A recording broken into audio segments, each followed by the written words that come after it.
to me, the mentality is a really simple one in the sense that the confidence comes from preparation.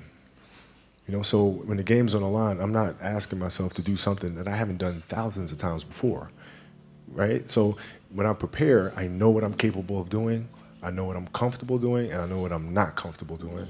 Right? And so in those moments, if it looks like I'm ice cold or not nervous, it's because I've done it thousands of times before. So what's one more time?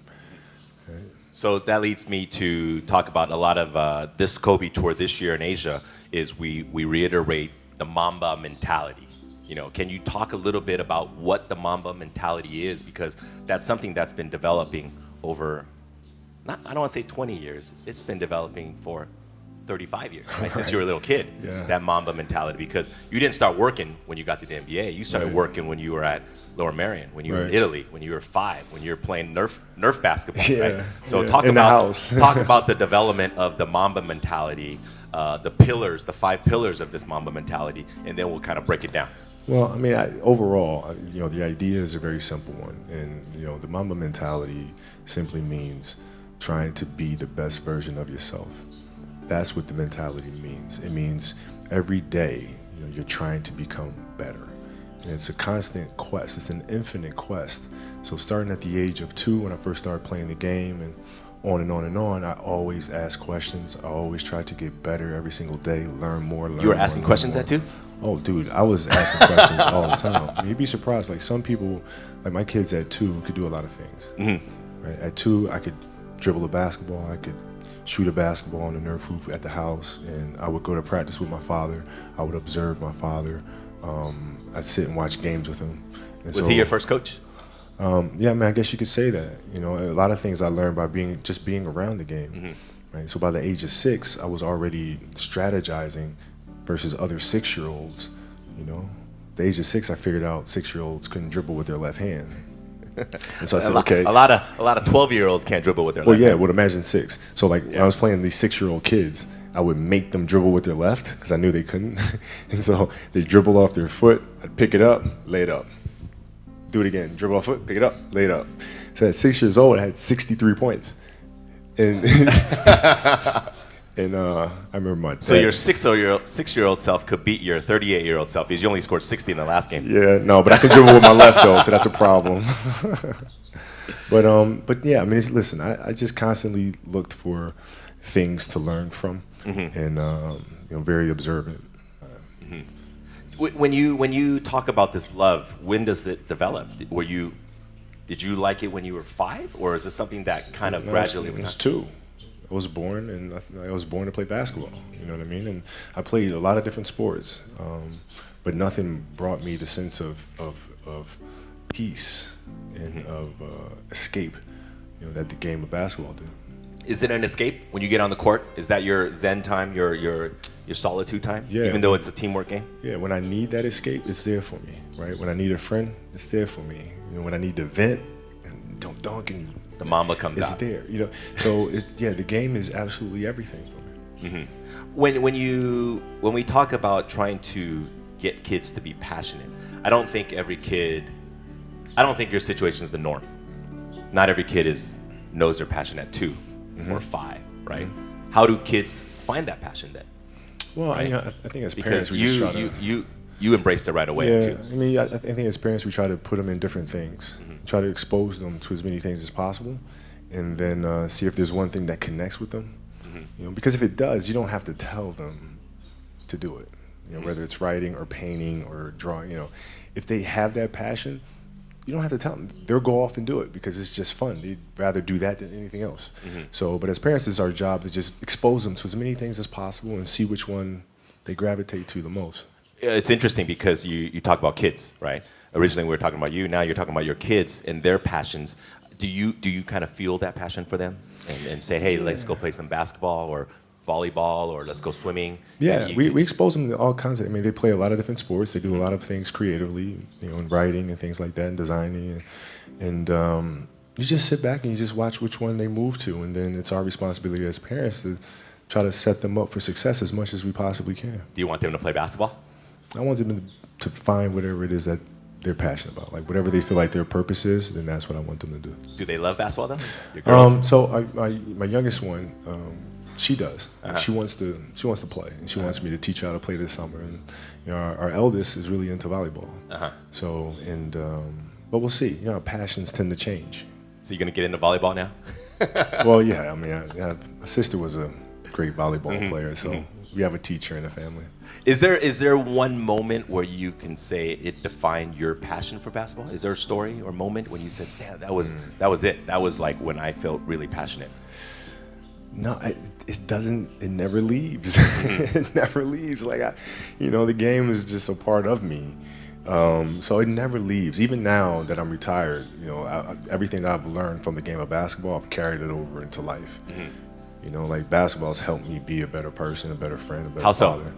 Well, because there's life lessons that are within the game, like communication, like unselfishness, like attention to detail, and empathy and compassion. Like all those things are in the game. And as an athlete, if we are aware of those things, it helps us become better human beings. And you can apply that toward your post basketball days, your retirement, into your business world, your future ventures. Sure. I mean, you can apply. I was applying that even while I was playing, just in life outside of the game, and even more so now. In building a business and all these things. The kind of culture you want to have. All those things are directly learned from the game of basketball for me. Next up is the next pillar: be obsessive. Obsessive. That's I think a lot of people equate that with you. Kobe is obsessive in a lot of things. Yeah. We've been doing this for 8 years now, Asia tour. I've been with you for a long way. The one moment that stands out of we've done, I don't know how many done. We've done 800 events. The one time was 4 a.m. We went out to practice at 4 a.m. And that was your idea to do it. But then all these Nike people are like, no, let's not do that. And then you're like, let's do it at 4 a.m. So you got security, you got brand marketing, sports marketing going, no, let's not do it. You're like, let's do it. Because that's your obsessiveness, right? I mean, to me, it just makes complete sense. Not to us. But I don't, like, okay, so. See, all right. Usually, I'm sleeping at 4 a.m. Yeah. You're working out. So talk about that. Okay, so if your job is to try to be the best basketball player you can be, right? To do that, you have to practice, you have to train, right? You want to train as much as you can, as often as you can. So if you get up at 10 in the morning, train at 11, right? 12, say 12, train at 12, train for 2 hours, 12 to 2. You have to let your body recover. So you eat, recover, whatever. You get back out, you train, start training again at 6. Train from 6 to 8, right? And now you go home, you shower, you eat dinner, you go to bed, you wake up, you do it again, right? Those are 2 sessions. Right? Now imagine you wake up at 3, you train at 4. You go 4 to 6, come home, breakfast, relax, blah, blah, blah. Now you're back at it again, 9 to 11, right? You relax, and now all of a sudden you're back at it again, 2 to 4, and now you're back at it again, 7 to 9. Look how much more training I have done by simply starting at 4, right? And so now you do that, and as the years go on, the separation that you have with your competitors and your peers just grows larger and larger and larger and larger and larger. And by year 5 or 6, doesn't matter what kind of work they do in the summer, they're never going to catch up because they're 5 years behind. Right? So it makes sense to get up and start your day early because you can get more work in. Is that genetic? Or is that something you ingrained and trained yourself? No, it was Who just, taught you that? For me, it was just common sense. Like I can if I start earlier, I can train more hours, and I know the other guys aren't doing it because I know what their training schedule is, right? So I know if I do this consistently over time, the gap's just going to widen and widen and widen and widen and widen, and they won't be able to get that back. So to me, it was just common sense and like thinking, how can I get an advantage? Oh, start earlier. Yeah, let's do that. When did you start doing that? Man, like high school. My first class in high school was 7:45. I used to get to the gym around 5 a.m. and I'd play before school. And then school would start. Who's playing with you at 5 a.m.? My coach. So my coach would show up and we'd do all these basketball drills. Right? So just you and your coach? Just me and my coach. And sometimes it would just be me and the janitor, and who's still there today. And then I play at lunchtime. That guy should get a medal. I hooked him up with a few things.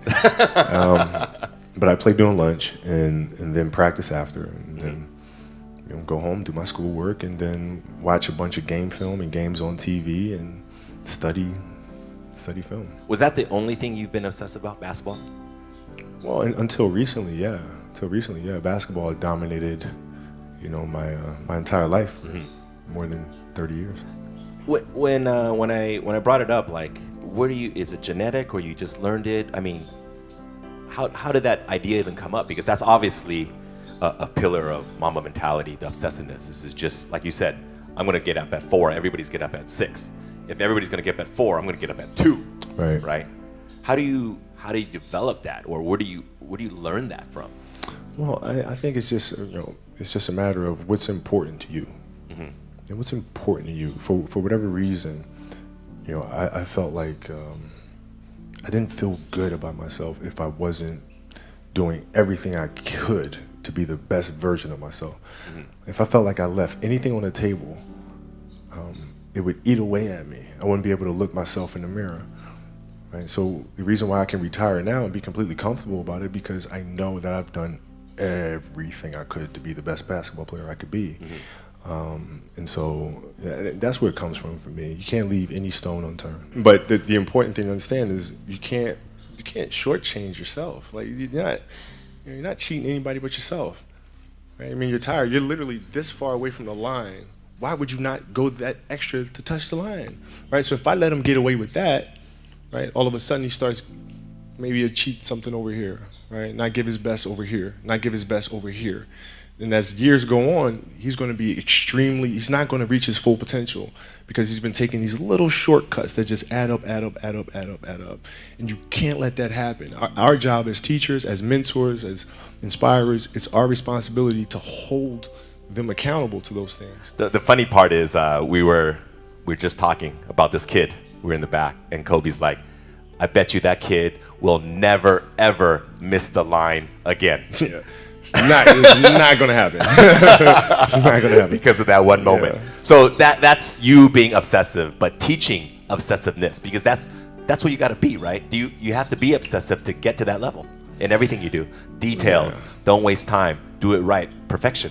Yeah, I mean, it's really simple. It's like whatever you're doing at that moment is what you're doing at that moment. It's like that's where the obsessiveness is having attention to detail for the action that you are performing at the time you're performing it. And if you can have that kind of focus, you can't help but to have a certain level of obsession or attention to detail. Moving on to the third pillar is to be relentless. That we know you for. We see you on TV being relentless. First quarter, second quarter, third quarter, fourth quarter, attack, never letting your teammates slack off. Attack. How do you get that? Talk about what is the meaning of relentlessness to you? Well, it's to never to be unyielding. Never give an inch to anybody. Never, like you're always going after it. Always going after it. And if there's a challenge that ensues, oh, good, I want to see how I stack up to that. So you go after it. And it's just, it's fun. It's like you get a chance to compete against opponents, and you get a chance to see where you stack up against them. It's like, I want to see. Maybe I'm not good enough today. If that's fine. I'll be good enough the next time I see you, though. And you get a chance to always measure yourself. And it's just fun to do that. So I guess that's where relentlessness comes from. Is it something that's also learned or ingrained, or is it something you kind of learn over time? Because these things that we talk about in the Mamba mentality, for you, it's second nature. It's not for a lot of people, right? A lot of it is trained, or it's not God-given. I had to learn it as well, though, because I had a year of playing. Like when I played basketball in Italy, I was taller than everybody else and faster, like the age of 11. And I came back to America to play basketball, and it was not the same thing because kids were bigger, stronger. And so I went through a summer of playing basketball in America where I didn't score 1 point. It was one league, I didn't score 1 point, and it was devastating. But I had to, I'm not giving up. It's not going to happen. So you bounce back and you keep playing, you keep practicing. But it wasn't handed to me. You didn't score 1 point? Not one. Not even a free throw. And you were Zero. You were how old? 11. 11. Were you playing against 25-year-olds? No, I was playing against 11-year-olds. No, I was playing against 11-year-olds. That's hard to believe. Wow. I know, but I was playing against 11-year-olds and I didn't score 1 point. And then was that did it hurt you? Were you? Well, yeah, it was very embarrassing because my father was a Philadelphia basketball legend. My uncle was a Philadelphia basketball legend, and now here I am, this kid with like these really big knee pads, and I'm walking around and I can't score anything. So it was like really embarrassing. That drove you? Of course it did. Of course it did. And I vowed to be much, much better. So you live for those moments where you're embarrassed, when you're down, people kick you, don't let you score. Those are the moments that drive you. Well, I mean, those are the moments that occur, right? So whatever moments occur, good, bad, or indifferent, I can use those moments to propel me forward, use those as fuel to help me be a better player. Is there a moment in your NBA career where you felt like you didn't hit that mark and that was a huge transition for you? Yeah, I always felt like I missed marks in the league.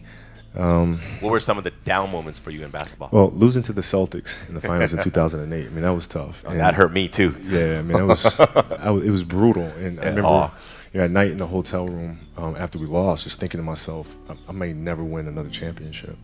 Like, I might have just, like, this is it. It's too hard to get back here. Maybe it's not in the cards to win another one.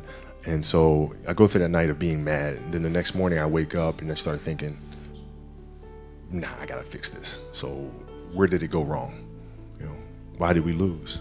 Right? We weren't tough enough. Okay, we weren't tough enough. Whose responsibility is that to make the team tough? It's mine. All right, so now I have to start figuring out how I'm gonna lead this team differently so to make sure that when we get to the finals the next time, we're tough and ready for this challenge. And that's how you bounce back from those moments. That was 2008. 2008. Right? 2008 against the Celtics, and I mean, all of Laker Nation was hurt especially because it was against the Celtics. Right? It was painful. Celtics. You can't lose. Celtics, come on. God. Celtics? Well, yeah. Because also that was their like 17th, right? Yeah. For their organization, and We the don't Lakers. we don't talk about that. Yeah. And then you bounce back the next year against Orlando.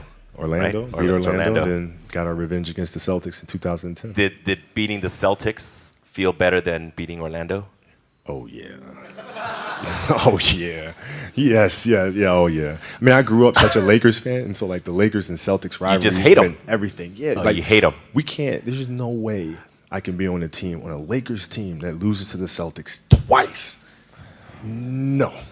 It's a funny thing no. because in Asia, me being here in Asia too, a lot of fans are fans of a player, and they love that player, and subsequently they love that team that player plays for. But growing up in the States, if you grew up in Philly, you were a Sixers fan, Right. and then if you grew up in LA, you were a Lakers fan. Right. You were also a Dodgers fan, and at the time you were a Rams fan. You affiliated with your city, Right. and then the city that you hated was your arch enemy. So Right. if you're a Laker fan, you just hate the Celtics, and you hate every team Yeah. every team that loses them. You root for every team against the Celtics. No question. Yeah. The Yeah. enemy of my enemy is my friend. Yeah, you just want to see them do bad. Yeah, just do bad. And then if you were a Dodger fan, you just want to see the Giants lose, right? Right. So Right. It's not necessarily good karma, but yeah, it's not. But when you lost to the Celtics and you beat them again, that moment, that's relentless because you coming back, and you had to come back and beat them on their court. Can't give up. And then was that a big moment for you beating the Celtics? It was huge, because I've seen us as a team grow so much from 2008. Powell, Lamar, all our guys, like how much we have grown since the last time we faced this team, and I couldn't be any more proud of them. It wasn't even about me. It was about sitting back and watching us as a group, and we just accomplished this amazing thing, and now we can all enjoy it together. So. Moving on to the next pillar is to be resilient. I remember this time last year you came and we did a premiere for a movie you did, Muse. Mm-hmm.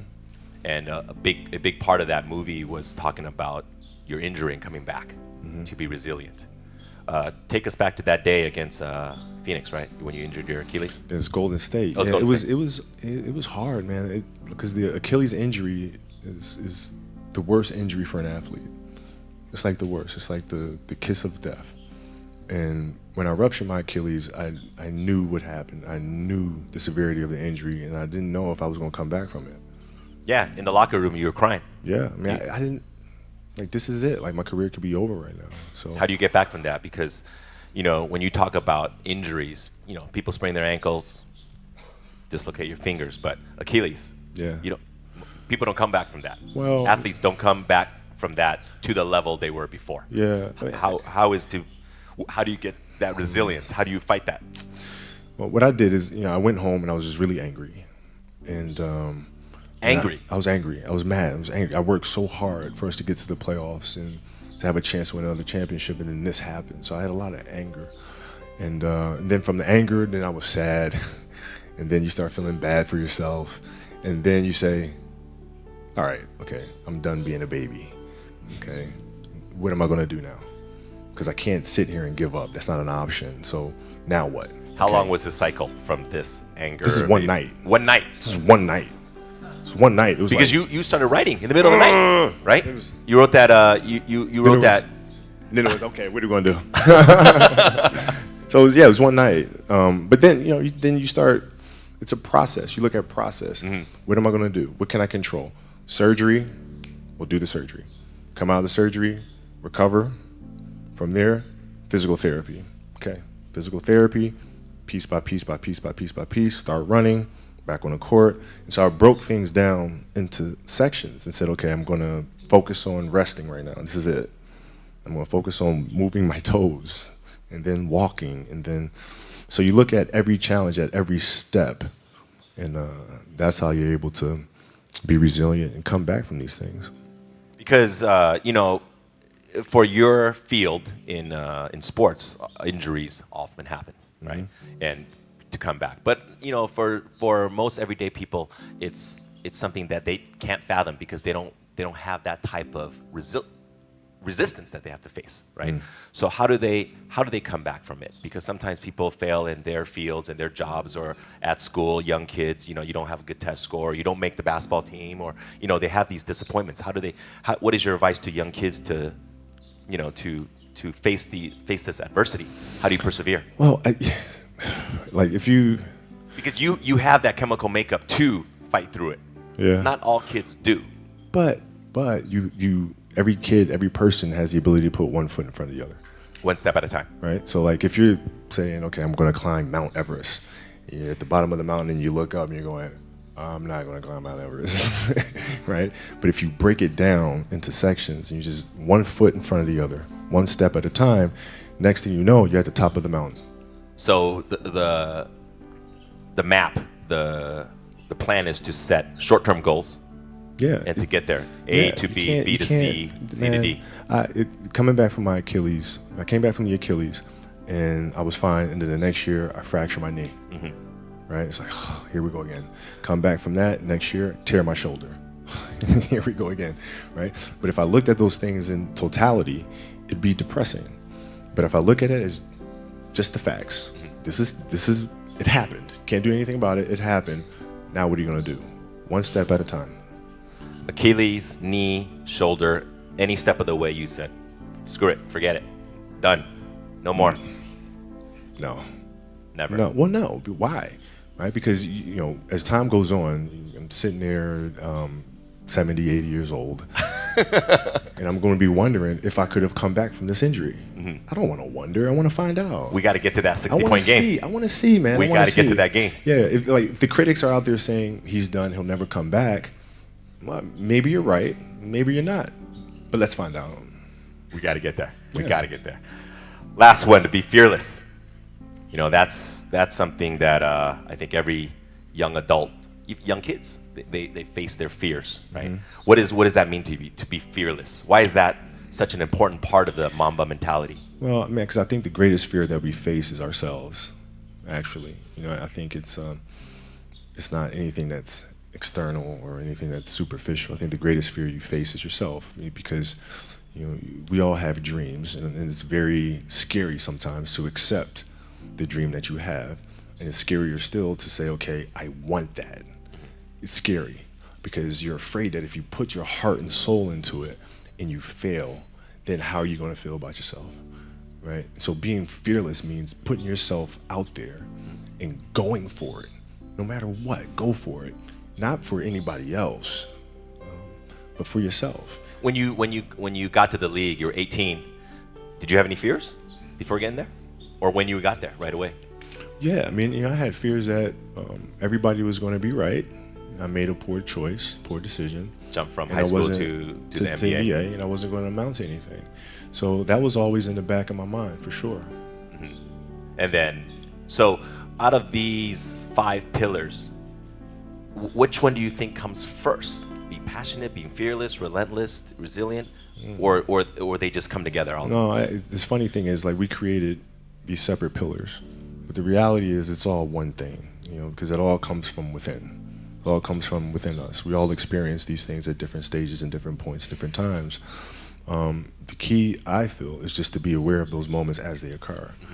Right? You're aware of a certain fear or a certain obstacle or challenge, right? You're just aware of those things, and then from there you can navigate through them. But I look at them all as one connecting thing. Because I think being fearless, this last one sticks out in my mind a lot because, being in Asia, Asian kids, a lot of times they're a little bit more boxed in thought, in mentality, as opposed to Western kids. Western kids, a lot of the family, the environment, ever since a young age in school, it's preaching independence. Speak your thoughts, be creative, independent. A lot of that. It's also reiterated by teachers, principals, mothers and fathers, and aunts and uncles and coaches, is to bring name to yourself and to be independent, to be out there and go on your own. But in Asia, a lot of the cultures, whether it's Chinese, Japanese, Korean, it's don't go out there and do crazy things. Don't go out of your comfort zone. Make your family proud. Don't bring other people attention. Just do your thing, do it well, but don't bring attention.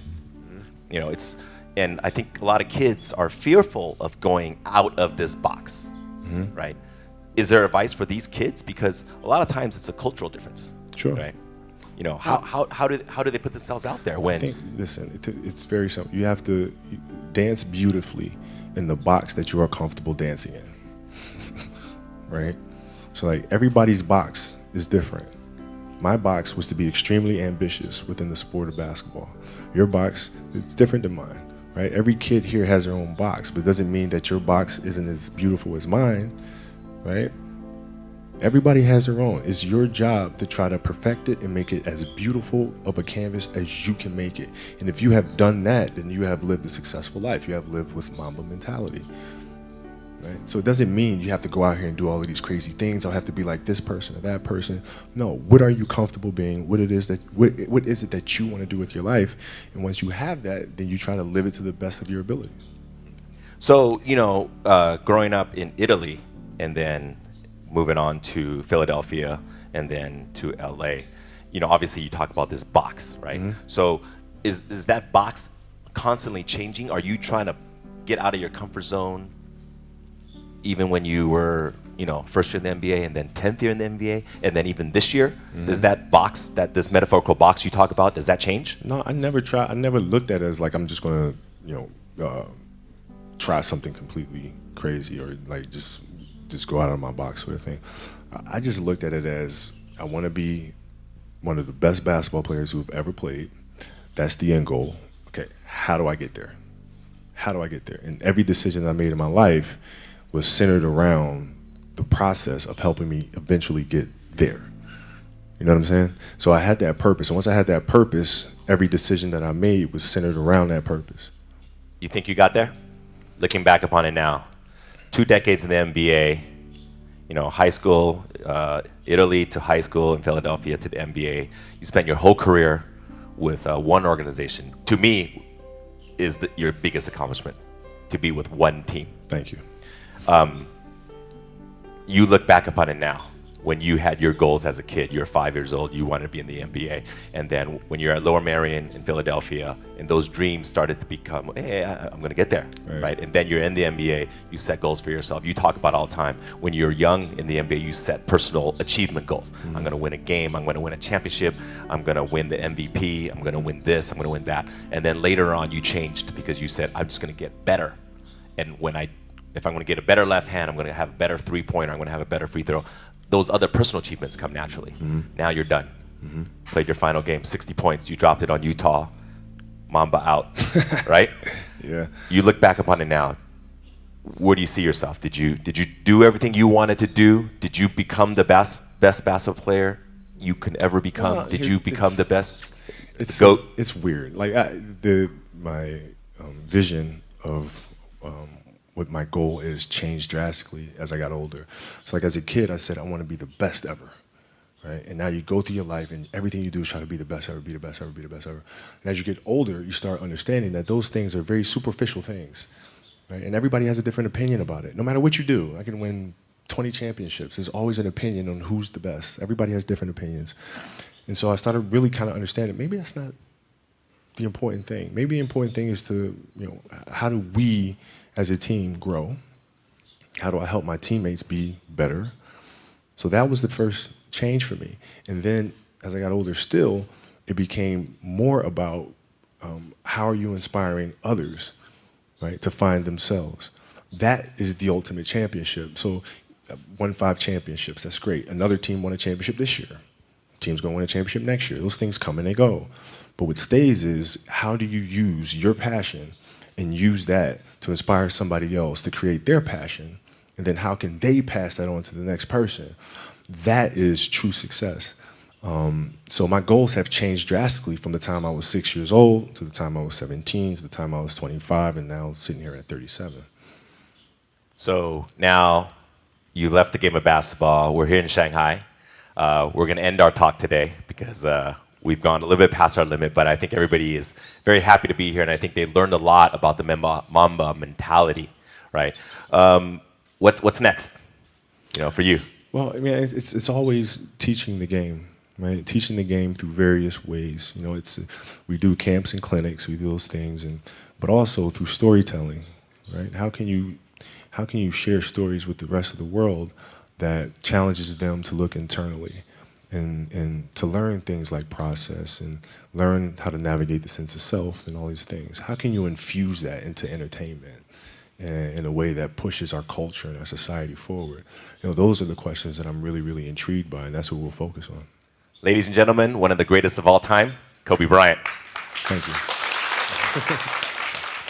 Thanks so much.